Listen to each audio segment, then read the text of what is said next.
Welcome to Good Advice Givers, the podcast where real stories meet real solutions. Whether you're leveling up in life, navigating your hustle, or simply looking for wisdom that works, you're in the right place. We bring you straight talk, actionable tips, and uplifting conversations to help you grow in mindset, money, and motivation. Don't just listen, tune in weekly, download your favorite episodes, and if you love what you hear, donate to support the mission. Your support helps us keep sharing the good advice that changes lives. We're building a community of thinkers, doers, dreamers, and believers, and we want you in it.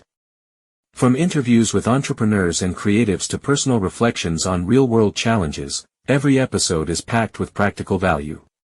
Ready to grow with us? Let's get into it. Welcome to the Deep Dive.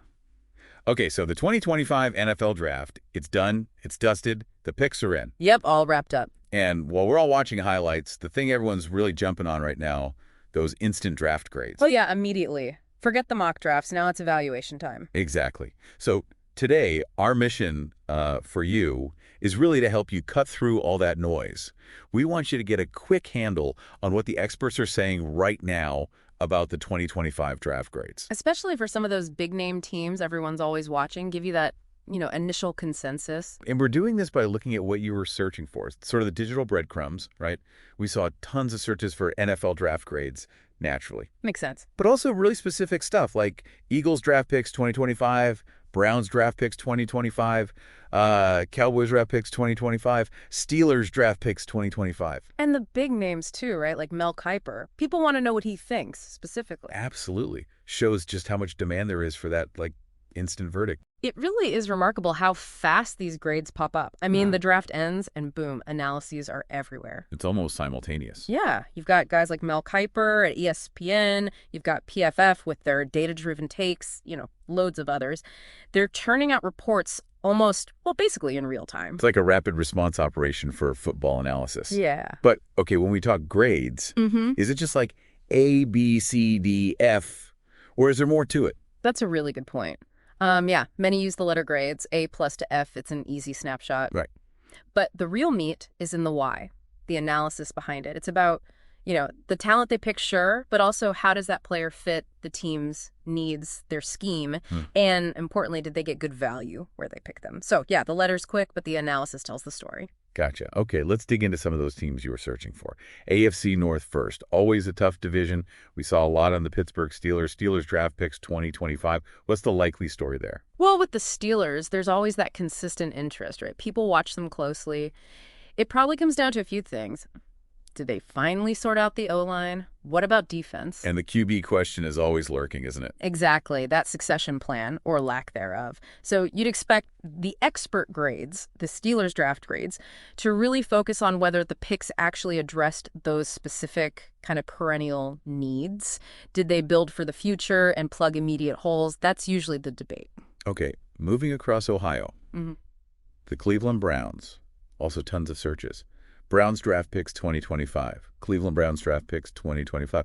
What were people watching for there, you think? Yeah, the Browns searches suggest, I think, a real curiosity about how they're building on that roster they've assembled. A lot of people feel they're close, On the verge. They've spent big in some areas, like the D-line, so maybe the draft was about finding, offensive weapons, secondary depth. Complementary pieces.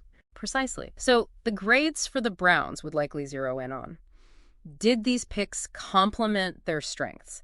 Did they fill the remaining perceived gaps? Did they find players to push them over the top? And even though we didn't see maybe the same volume of specific searches in our data for the Ravens and Bengals, they're obviously huge in the AFC North. What's the typical grading angle for them? Oh, absolutely. They're always under the microscope. For the Ravens, you often see analysis focusing on their knack for finding value, especially in later rounds. It's kind of their trademark. Yeah, they have a history there. And for the Bengals, with Joe Burrow there, it's almost always about, okay, did they protect him? Did they get him more weapons? So even without specific searches popping for us, you can bet the grades are looking at whether they stuck to their known philosophies and address those obvious needs to, chase the Super Bowl. Makes sense. Okay, let's jump over to the NFC East. Another division packed with rivalries. Huge interest, as you'd expect, in the Eagles and Cowboys. Eagles draft picks 2025. Dallas Cowboys draft picks 2025. Let's start with Philly. What needs were likely top of mind? Well, the Eagles' interest, that makes sense. Recent contenders trying to stay at that level. There you go. Needs often circle around the trenches, right? D-line is huge for them historically. Always is. Howie Roseman loves his linemen. Exactly. And then secondary help, maybe some O-line depth too. Keep Jalen Hurts upright. So those initial Eagles draft grades 2025 are probably going to heavily weigh whether the picks address those spots as they get guys who can step in relatively quickly. And then the Cowboys. Always a circus, always headlines. Cowboys draft picks 2025, Dallas Cowboys draft picks. High volume there too. What are experts usually looking for when grading Dallas? Yeah, with Dallas, everything's magnified. The national spotlight, the pressure, it's intense. Tell me about it. Expert grades for them often wrestle with their draft philosophy. Do they go best player available, even if it's not a screaming need? Or do they target specific spots? Did they find potential game changers early? Right. The draft grades for Dallas are always debated like, will these picks finally be the ones to get them over that playoff hump? That's the narrative. And similar to the AFC North, we can't forget the other teams in the NFC East, the Giants and Commanders. Any general thoughts on how their drafts might be graded? Sure. With the Giants and Commanders, depending on where people see them in their sort of team life cycle, if they're seen as rebuilding. Which they often are, lately. Right. Then the grades might focus more on, say, upside and long-term potential rather than immediate impact. Did they snag players with high ceilings? Did they address the most glaring holes? Is there a clear strategy visible in the picks? It's maybe a slightly different lens than for Philly or Dallas right now. Okay, let's pull back a bit. Look at the bigger picture. That search for #1 draft pick, always massive. What's the deal with the pressure around that single selection? Oh, the #1 pick.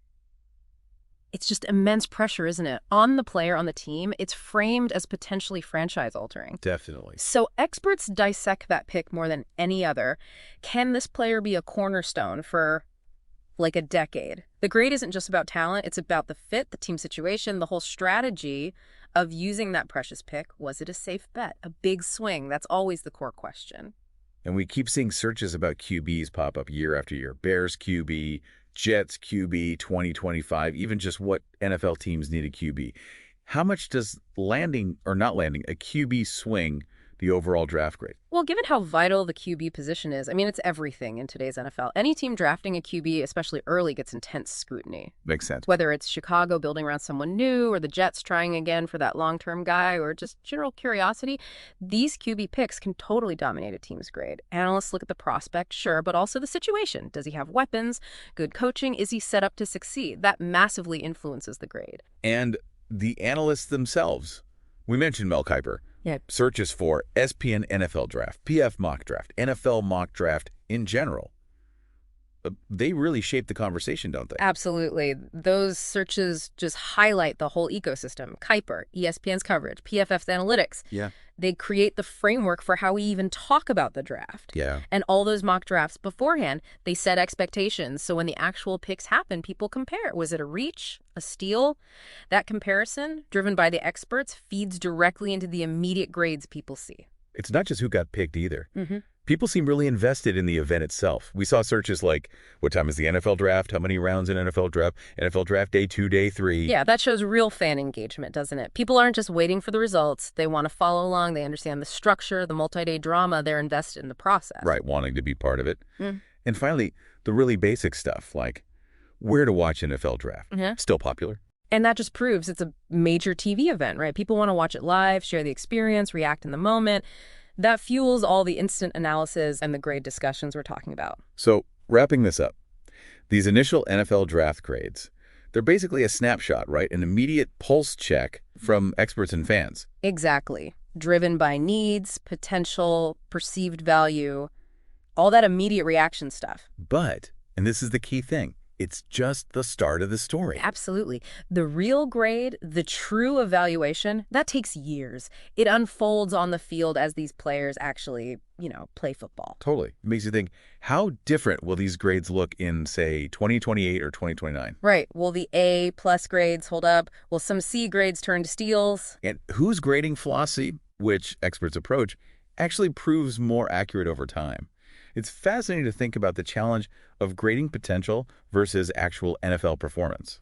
Which leaves a really interesting question for you, the listener, to chew on. What are the real limits of trying to grade something so unpredictable? Predicting future success based on college tape and combine numbers. How much can we really know the moment after the pick is made? Yeah, a complex puzzle indeed, and one we won't know the full answer to for quite a while. Welcome to the Deep Dive.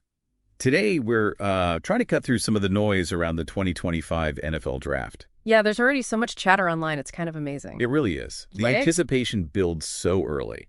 So what we're doing here is taking a look at what people are actually searching for, trying to, surface the main questions and interests. Exactly. We've got this great collection of recent search queries all about the 2025 draft. It's like a direct line into what fans and maybe even some analysts are trying to figure out right now. Okay, so the mission is basically to see what everyone's focused on regarding this huge event, even this far out. Precisely. What information are people actively seeking? Let's break it down. All right, so what's jumping out first?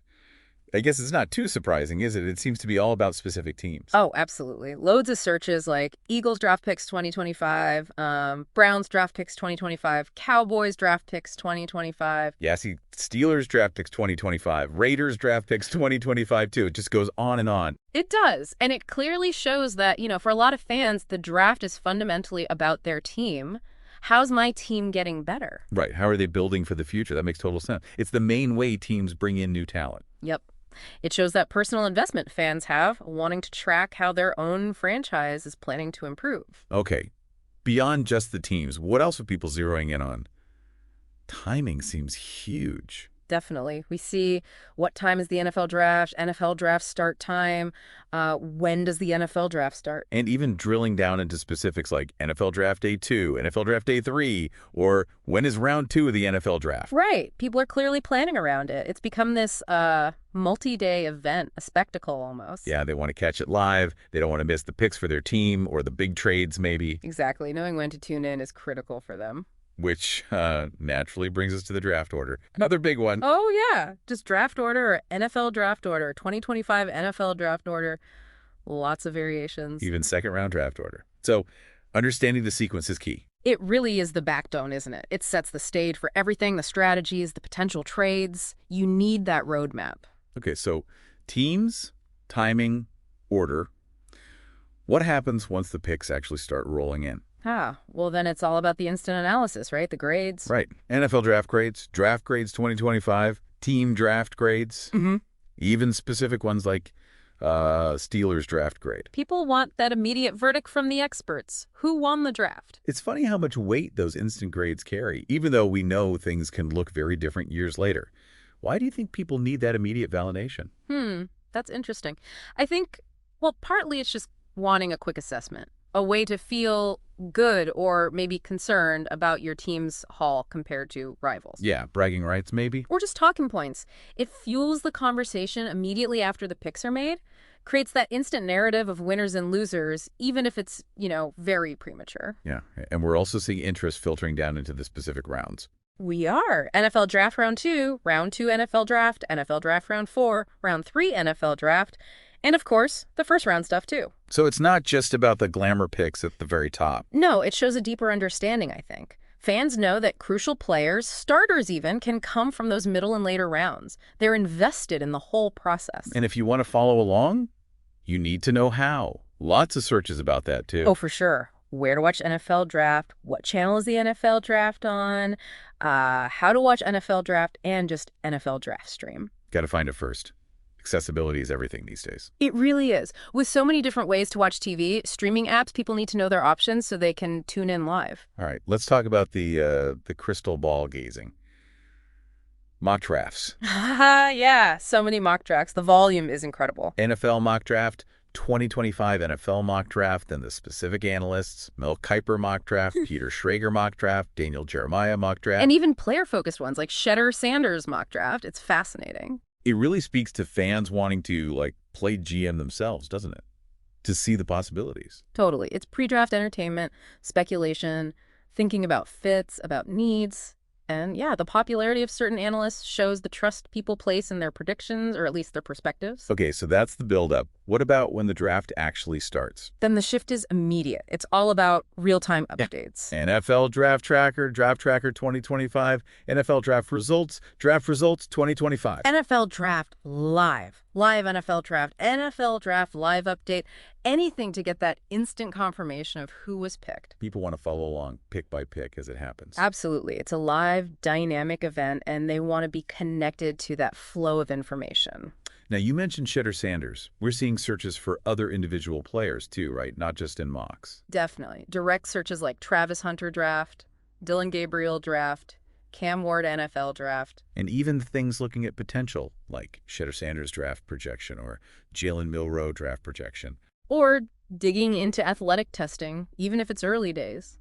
Jackson Dart 40 time, Treveron Henderson 40 time, or general interest Luther Burden NFL Draft, Nick Nash NFL Draft. Best Rayar in 2025 draft, Treveron Henderson stats. It's like fans are doing their own scouting reports. It shows a really deep level of engagement, going beyond just the team logo to understand the actual prospects entering the league, their skills, their potential fit. And the whole thing is treated like, well, like a holiday on the NFL calendar almost. Yeah, the constant use of Draft Day really emphasizes that. Draft Day 2025, Draft Day 2, Draft Day 3. Plus all those start time searches we mentioned, it's marked on the calendar. It's not just business, it's an event, a tradition for fans. We also see some more fundamental questions popping up. Right, like how many rounds in NFL Draft, or how many picks are in the NFL Draft, even how many picks in the first round. It's a good reminder that the audience isn't uniform. Some people are newer to it or just need a refresher on the basics. Exactly. It caters to a wide range of knowledge levels, from the hardcore follower to someone just tuning in. And interestingly, some people are looking backwards too.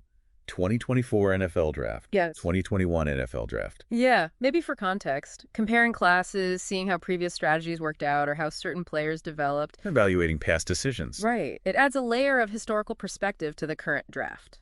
Now, we touched on team needs implicitly with the team pick searches, but some searches make it explicit, don't they? Oh, definitely. While interest in Eagles draft picks implies you're thinking about what the Eagles need. Yeah, you also see things like Jets QB 2025, Bears QB, what NFL teams need a QB, Steelers QB 2025, Browns quarterback 2025. Exactly. That quarterback focus is always there. It highlights how critical that position is and the constant speculation around which teams are looking for one. And finally, one more piece of the puzzle.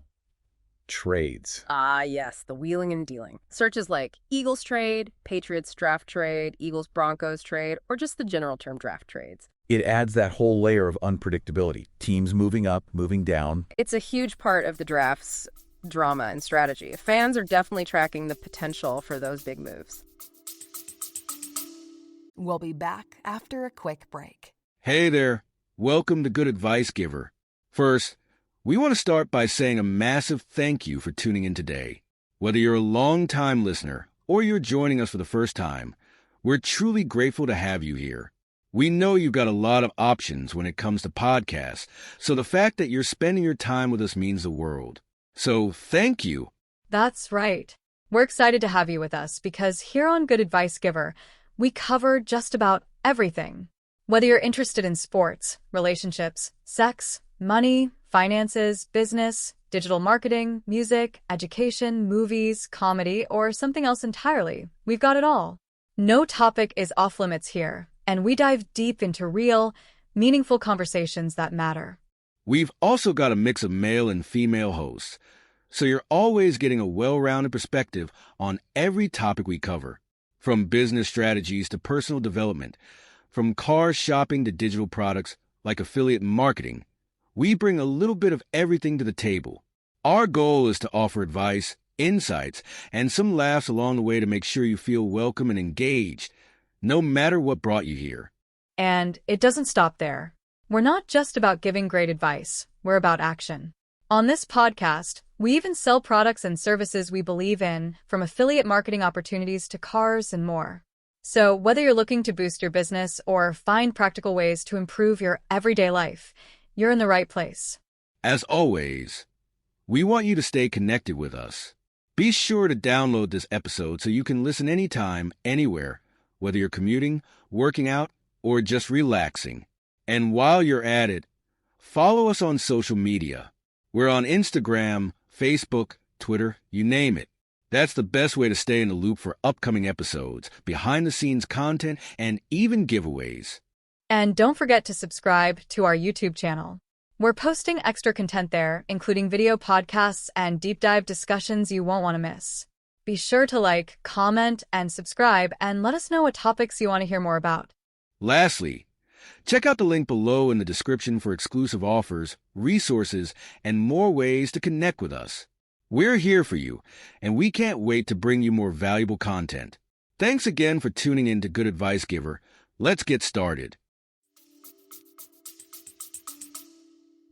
So, okay. When you step back and look at all these different kinds of searches together, what's the big picture? What does it tell you about the audience for the draft? Well, the overwhelming picture for me is just how deeply invested and knowledgeable this audience is on the whole. These aren't just casual glances. Right. People are actively seeking information across the entire draft spectrum, from the big picture stuff like timing and order. Down to the really specific details like individual player 40 times or team grades. Exactly. And you see that cycle, the anticipation with mock drafts, then the real-time tracking, and finally the evaluation with grades. It's a continuous loop. Yeah, for me, the main takeaway is just how active this audience is. It's not passive viewing at all. There's a real hunger for immediate info, for expert takes, and for understanding what their team is doing. Agreed. It's that mix of wanting instant updates, but also wanting, deeper analysis. It shows a pretty sophisticated engagement with the whole process and what it means for the league's future. So here's maybe a final thought to leave people with. What is it about the draft, an event that's all about the future, not immediate game action, that generates this much intense interest year after year? What does it really represent for you, the fans, and the league itself, beyond just picking players? Is it purely about hope? Is it the strategy, the chess match? Or maybe something else entirely that keeps us all so hooked? That's a great question, something to chew on. Definitely something to think about until our next deep dive. Okay. The draft dust has finally settled. It has, and the takes are flying. Oh, yeah. You've probably seen, 100 different opinions online already. Now comes the tricky part, right? Figuring out what it all actually means. Exactly. Welcome to the deep dive. This time, we're zoning in on those immediate reactions to the 2025 NFL draft. We're talking about the initial expert evaluations, the draft grades. Right. We're going to try and give you a bit of a shortcut through all that noise. Yeah, cut through the clutter, understand the early buzz, who the smart analysts think did well, and maybe more importantly, where they're already disagreeing. Locking horns a bit. Definitely. Because as soon as that final pick, Mr. Irrelevant, was announced, it was like the floodgates just opened. Instant. Every analyst, every data platform like PFF, team insiders, they all rushed to get their verdict out there. So our job here is to sort of navigate that flood for you. Precisely. Yeah. We've looked at that first wave, people like Mel Kiper, obviously the PFF grades, reporters close to the teams. Getting that inside scoop sometimes. Yeah, and we want to highlight not just the A, B, C grades themselves, but the why behind them. Where do the experts see things differently? What's the reasoning? Right, because you see that whole spectrum, don't you? From the instant gut reactions, the hot takes online. Oh yeah, fans going wild in the comments. So maybe the slightly more considered takes that come out a day or two later. But what are the pros saying right now, and why? Let's dive into maybe the AFC North first. Always a tough division. Good place to start. Always scrutinized. Yeah, opinions are rarely, let's say, mild there. Yeah. Let's kick off with Pittsburgh. Steelers draft picks 2025 was definitely a popular search. What were the first evaluations saying? Well, the Steelers, it's interesting. There's some different viewpoints already. Okay. Generally, people seem to agree they did what the Steelers usually do, focus on strengthening the lines. Offensive line, defensive line. That's their traditional approach. Building in the trenches. Exactly. Now, if they did pick a quarterback, that's where the grades can really diverge. It depends heavily on how that specific analyst views that QB's potential, the fit. Right, like a Kuiper grade might be lower if they didn't take a QB he loved early. Potentially, yeah. Yeah. He often values grabbing those top QB prospects. But then maybe a data place like PFF might love an offensive lineman they picked if their models saw him as great value, a big upgrade. So we're looking for mentions of potential steals. Right. Guys picked later than maybe they should have been. Or reaches players they maybe took a round or two too early in some eyes. That's exactly what we're digging into for the Steelers class. Okay, makes sense. What about their rivals down in Cleveland? Browns draft picks 2025. NFL draft grades 2025 for them, also getting lots of clicks. Yeah, the Browns are a different case study, really. Because of the draft capital situation, they've traded away some high picks. Exactly. Fewer high-round picks means each one is under more scrutiny. So the grades often reflect, how effectively did they use those limited shots? Did they maximize the value? Did they complement what they already have? Fill those remaining holes, maybe at receiver or in the secondary. Did analysts think they got good value there? Were there any surprises? Moves people didn't see coming? That's key too. And how were those received? Because, look, if you have less capital, analysts can be pretty critical if it looks like you didn't nail every pick. Like maybe they played it too safe, didn't take big swings. That's a criticism you sometimes see leveled, yeah. Yeah.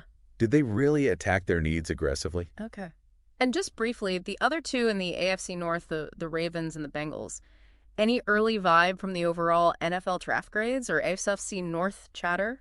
Generally, for Baltimore and Cincy, teams that expect to be in the playoffs, the sentiment seems pretty positive overall. Okay. The analysis is looking at whether they added pieces effectively, maintaining that competitive edge without maybe reaching or overspending draft capital. Just solid additions. Yeah, trends suggest satisfaction, bolstering depth, adding playmakers, guys who might contribute fairly quickly.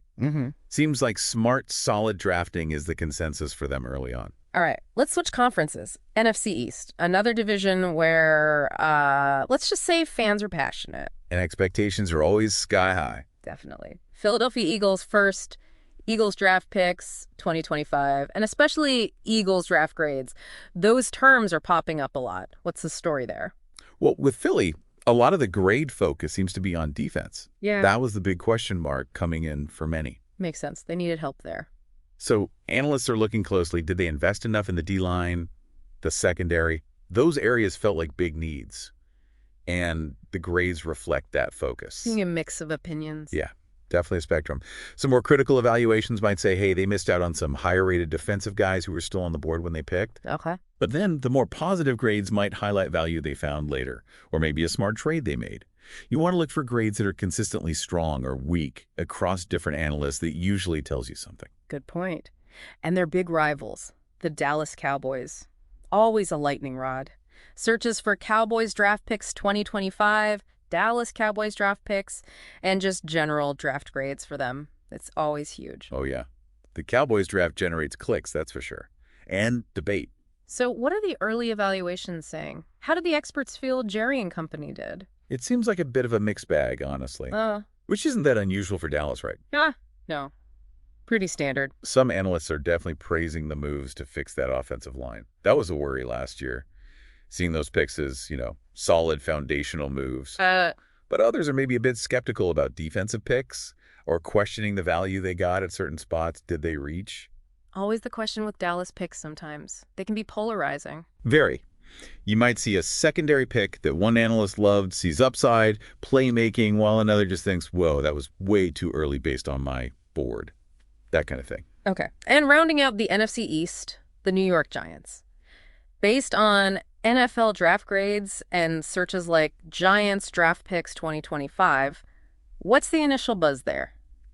For the Giants, I'd say the feeling leans towards maybe cautious optimism. Okay. A lot of focus is on, did they address the key needs? They're still building. So the quarterback situation, obviously, receiver help, their O-line picks. Do the grades reflect a coherent strategy? That's what analysts are looking for. Does it look like there's a long-term plan in how they're building this roster? Do the talent levels match the draft slots? That's shaping the early grades. Gotcha. So let's zoom out a bit from the teams. What broader themes or lingering questions are popping up from these first takes? We saw tons of searches for NFL Draft Round 2. People definitely kept watching after night one. Oh, absolutely. Did the overall grades change much after those big first-round splashes? That's a really good point. Because while Round 1 gets the headlines and those instant grades, the evaluation definitely keeps evolving. Right. Teams that nail their picks in NFL Draft Round 2, or even find gems on NFL Draft Day 2 and NFL Draft Day 3, they can see their overall grade shoot up. Makes sense. It's the whole class. Exactly. And the reverse is true, too. A great first round can be undermined if the later picks look like reaches or don't fill needs. It's about the complete haul. We also saw a lot of interest in the QB draft class 2025. Specific searches, too, like Travis Hunter draft, though he's unique, but also Dylan Gabriel draft, Cam Ward NFL draft. Right. Did the grades for the teams who took those guys reflect how analysts saw that pick's value or potential? Oh, definitely. Quarterback moves the needle like no other position. For sure. So drafting one, especially somewhat early, massively impacts a team's grade. If an analyst thinks a team got a potential franchise guy, big boost. And if they think it was a reach. Or maybe a lower ceiling developmental guy. Then it can drag the grade down, absolutely. For guys like Hunter, with that two-way potential, or QBs like Gabriel or Ward, it really depends on the fit, the scheme, the expected role. And the draft slot, I guess. Yeah. A later round QB might be seen as a smart, low-risk flyer that actually helps the value grade. Interesting. And it's always fascinating to see how the actual draft lines up with the, million NFL mock drafts beforehand. Yeah, mock draft season never ends. When teams go way off script from those mocks, how does that usually play into these initial grades? Does it make analysts harsher? It can, initially. When there are big surprises, teams going completely against the consensus mock. Yeah, it can lead to more critical first reaction grades. Because the analysts had player X rated higher. Exactly. They have their own boards, their own evaluations. If a team passes on their higher rated guy for someone else, the gut reaction might be negative. But you have to remember. You absolutely have to remember that teams have way more information. Their own scouting, medicals, interviews, scheme fit, things the mocks just can't fully capture. Sometimes those wait what picks turn out brilliant later, even if they got panned initially. Good reminder. And just the sheer volume of searches for stuff like NFL Draft Day 2, NFL Draft Day 3, and people using tools like the SBN Draft Tracker or checking NFL.draft and Yahoo Sports. It shows this isn't just a one-night event for fans either. No way. It's a multi-day obsession for a lot of people. The draft is a process, and the story keeps changing pick by pick, day by day. Those trackers let everyone follow along and keep forming opinions way beyond the first round. So as we're wading through all this initial analysis, these draft grades so far, it's important to remember who's doing the grading right. Crucial point. Guys like Mel Kiper, he's an institution. His opinion carries weight, obviously. But different analysts have different methods. totally different approaches sometimes. You take someone like Kiper, more traditional scouting background, might prioritize certain traits or positions. Compared to, say, PFF, which is heavily data-driven. Advanced stats, performance metrics, that's their bread and butter. And then you have the team beat writers. Right. Who are embedded. They understand the team's specific needs, maybe the coaching staff preferences in a way others don't. Their grades might reflect that inside knowledge. So to get the full picture, you really need to look at a few different sources. I think so. You need to consume a variety of perspectives, understand the different lenses these draft grades so far are viewed through. Absolutely, because these initial grades, they're really just the first impression, a snapshot after a huge, complex weekend. Exactly right. The real grade, the ultimate success of these draft classes, that's not decided by a letter handed out hours after the draft ends. Nope, it's decided on the field. It's measured by performance, by development over years, how these guys actually help their teams win or lose. So as you keep following your team, keep tracking these rookies, just remember this evaluation is definitely a marathon, not a sprint. Well said. These first grades, they give us a fascinating starting point. They show the early consensus, the debates, but the real story, that unfolds on Sundays in the fall. Couldn't agree more. It'll be fun to watch. Definitely will. Thanks for diving deep with us today. We'll be keeping an eye on how these classes develop right along with you. Welcome to Good Advice Givers, the podcast where real stories meet real solutions. Whether you're leveling up in life, navigating your hustle, or simply looking for wisdom that works, you're in the right place. We bring you straight talk, actionable tips, and uplifting conversations to help you grow in mindset, money, and motivation. Don't just listen, tune in weekly, download your favorite episodes, and if you love what you hear, donate to support the mission. Your support helps us keep sharing the good advice that changes lives. We're building a community of thinkers, doers, dreamers, and believers, and we want you in it. From interviews with entrepreneurs and creatives to personal reflections on real-world challenges, every episode is packed with practical value. Ready to grow with us? Let's get into it. Today is your lucky day. Today is the day that our $3 website works for you, paying you directly to your PayPal daily. Imagine $3 ongoing continuous payments to your PayPal account. Imagine falling asleep and waking up to $300 in your PayPal account. How would this make you feel? How could this help you? What bills could you pay? What kind of fun could you have? What does that retirement look like now? All for a one-time payment of $3. This website is DFY done for you, fully built and completely hosted, and never stops collecting payments for you. You have spent $3 on coffee on a regular, but that coffee won't help you create multiple streams of income. Click the link below.